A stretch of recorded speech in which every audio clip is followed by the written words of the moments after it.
इमाम जाफर सादिक का मकाम चंद झलकिया। खलीफा मंसूर, उस जमाने में खलीफा मंसूर था, वाप को जो लोग इज्जत देते थे, रिस्पेक्ट करते थे, एहतराम करते थे, उनका नाम लिया करते थे, उसको हसद हो गया। वजीर से कहा कि लाओ गिरफ्तार करके, और सुनो, जब गिरफ्तार करके जाफर सादिक को ले आओ तो जैसे ही मैं अपनी टोपी उतारूं फौरन उनकी गर्दन मार देना। जल्लाद खड़े हैं दरबार में, जाफर सादिक को बुलाया गया। इमाम जाफर सादिक ने जैसे ही कदम रखा, अल्लाह समद, जैसे ही कदम रखा और उस वक्त वो अपने तख्त से उतर के नीचे आ गया। आपका इस्तिकबाल किया, आपको तख्त पर बिठाया, मसनद पर बिठाया, और बिठाने के बाद हाथ बांध करके आपके सामने खड़ा रहा। अल्लाह अकबर। लोगों ने इशारे किए, बड़ी डींगे मार रहा था, अगर आ जाए तो फौरन गर्दन उतार देना, मैं उसको कत्ल कर दूंगा, मैं खलीफा हूँ, मैं बादशाह हूँ। देखो किस तरीके से दस्त बस्ता खड़ा है गुलामों की तरह। अल्लाह समद। जितनी देर आप तशरीफ फरमा रहे, अदब व एहतराम के साथ देखता रहा और अर्ज करता रहा, हुजूर कोई बात हो, कोई इरशाद हो मेरे लिए, कोई हुक्म हो तो हुक्म फरमाए, मैं उसको पूरा करूं। आपने इरशाद फरमाया, मंसूर बस एक बात मैं चाहता हूं कि मुझे कभी न बुलाना, मुझे कभी बुलावा न भेजना, मुझे किसी सिपाही के हाथ इत्तला न भेजना, मुझे अपने महल में आने के लिए मजबूर न करना। सुन ले, जब मेरी मर्जी होगी तो मैं आ जाऊंगा। अल्लाह अकबर। इमाम जाफर सादिक वहां से चले गए। उसके बाद आपके मुशीरों ने पूछा, सिपाहियों ने पूछा, वजीर ने पूछा कि तुम तो कह रहे थे इमाम जाफर सादिक को कत्ल कर दूंगा, कत्ल करने के लिए उनको बुलाया, लेकिन तुमने उनको कत्ल क्यों ना किया? उसने कहा था, सुनो, जब इमाम जाफर सादिक ने मेरे महल में कदम रखा था तो मैंने देखा कि उनके साथ एक अस्ताहा था और उसका एक चबड़ा जो था मेरे सरजमीन, मेरे महल की जमीन पर लगा हुआ था, और उसका एक चबड़ा जो था वो मेरे महल के कंगूरे से लगा हुआ था, और मुझसे कह रहा था, खबरदार, अगर इमाम पाक को तूने जर्रा बराबर तकलीफ पहुंचाई तो तुझे और तेरे महल को निगल जाऊंगा। इसलिए मैं डर के मारे कांप रहा था, मेरी निगाहें में नीची हो गई, और यहाँ तक तारीख में लिखा है कि 3 दिन तक वो बेहोश पड़ा रहा था इमाम जाफर सादिक के बाद, और जाने के बाद, और जब होश आया तो ये सारा मंजर उसने बयान किया। ये मकाम है हजरत इमाम जाफर सादिक रदियल्लाहु ताला अन्हु।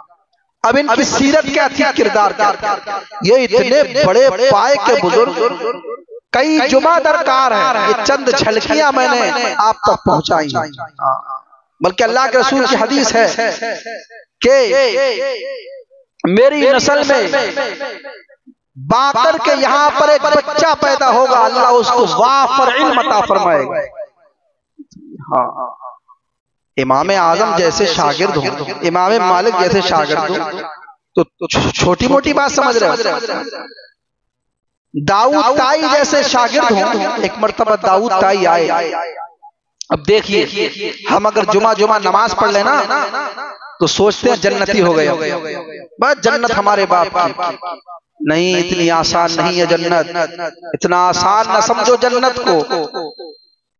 सहाबा किराम जिनको जन्नती होने का मुजदा दिया हुजूर ने दुनिया में, वो पागल नहीं थे कि अपने लहू के नजराने इस्लाम के लिए पेश किए, अपने बच्चों को कटा दिया इस्लाम के लिए, अपनी गर्दन कटा दी इस्लाम के लिए, अपना माल लुटा दिया इस्लाम के लिए। वो सहाबा, उनसे पूछो मुसलमान होना किसको कहते हैं, इश्क किसको कहते हैं, लेकिन फिर भी रोते थे, इतना रोते थे दाढ़ी तर हो जाती थी, आप लिबास तर हो जाता था आंसुओं से, ये आलम था रोने का।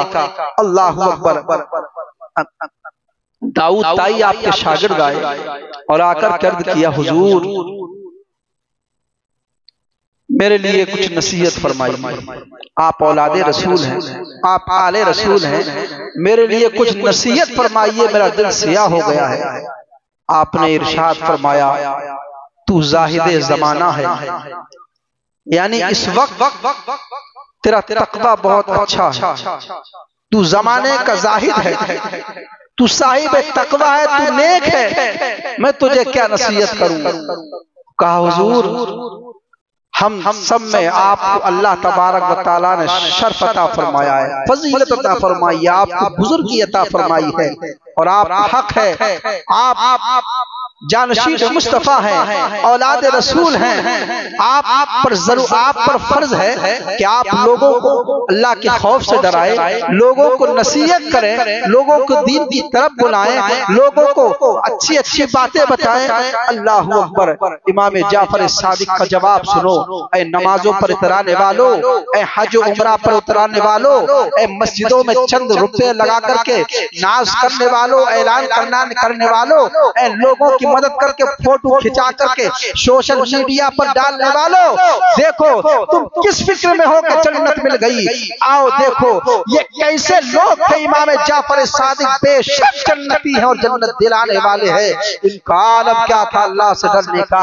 जब उन्होंने कहा था कि तुम आप तो आले रसूल हो, आप तो शहजादा रसूल हो, आपकी रगों में तो सैयदा फातिमा ज़हरा का खून है, आपकी रगों में अली का खून दौड़ रहा है। अल्लाहु अकबर। आप तो सैयद हो, आले रसूल हो, तो आपने जुमला इरशाद फरमाया था, अर्ज़ इरशाद फरमाया था, मुझे यही तो शर्म आती है कल मैदान क़यामत में अगर अपने जद्द करीम अपने नाना अलैहिस्सलातु वस्सलाम की बारगाह में जब पहुंचूंगा तो मैं किस मुंह से उनकी तरफ देखूंगा, मैं कैसे निगाह उठा के देखूंगा। इसलिए कि मेरे आमाल ऐसे नहीं है कि मैं अपने आमाल को लेकर के आका की बारगाह में हाजिर हूँ और अगर मुझसे सवाल कर लिया कि मेरी जानशीनी का हक तूने अदा किया कि ना किया तो मैं क्या जवाब दूंगा। अल्लाहु अकबर। अमीर दाऊद ताई रोने लगे, वो कहने लगे कि इनकी रगों में सैयदा फातिमा ज़हरा का खून दौड़ रहा है, ये नबी की आल है। जब जहन्नम के खौफ से और मैदान महशर के खौफ से ये इतना डर रहे हैं, ये इतना लरज़ रहे हैं, तो फिर मेरी औकात ही क्या है, मैं किस खाने में हूँ, मैं किस शुमार में और किस लिस्ट में हूँ, मुझे कितना डरना चाहिए। इस वाक़े से नबी सीरत से हजरत इमाम जाफर सादिक की हमें क्या मिला, हमें ये मिला नमाज़ें पढ़ लो नाज़ा न हो, रोजा रखो नाज़ा न हो, हज कर लो नाज़ा न हो, ज़कात दे लो नाज़ा न हो, सदका दे लो नाज़ा न हो, इबादत कर लो, गुरूर तकब्बुर मत करो, उस पर भरोसा न करो। बुजुर्गों की निस्बत बड़ी चीज है, हमने 11वीं भी की, हम करते रहेंगे। रजब शरीफ में फातिहा दिलाते गौसो ख्वाजा की करते रहेंगे, दीगर बुजुर्गों के हम इसाले सवाब करते रहेंगे। लेकिन पता चला इमाम जाफर सादिक ने फरमाया था कि सिर्फ निस्बत की बुनियाद पर जन्नत मिलना यह बिल्कुल हकीकत नहीं है, बल्कि अपने अच्छे अमाल को साथ में लेकर के जाना पड़ेगा। यानी निस्बत पर नाज जरूर करो, लेकिन सिर्फ निस्बत पर नाज करते हुए गुनाहों के दलदल में डूब कर जिंदगी ना गुजारना। कभी नमाजें ना छोड़ना, कभी रोजा ना छोड़ना, कभी ज़कात ना छोड़ना, अल्लाह मौका दे कभी हज ना छोड़ना, जुल्म और सितम की कहानी मजलूमों पर तमाम ना करना, यानी कभी शरीयत के खिलाफ ना जाना, बल्कि नेकियां करते रहना और गुनाहों से बचते रहना। इंशाअल्लाह कामयाबी कदम चूमेगी।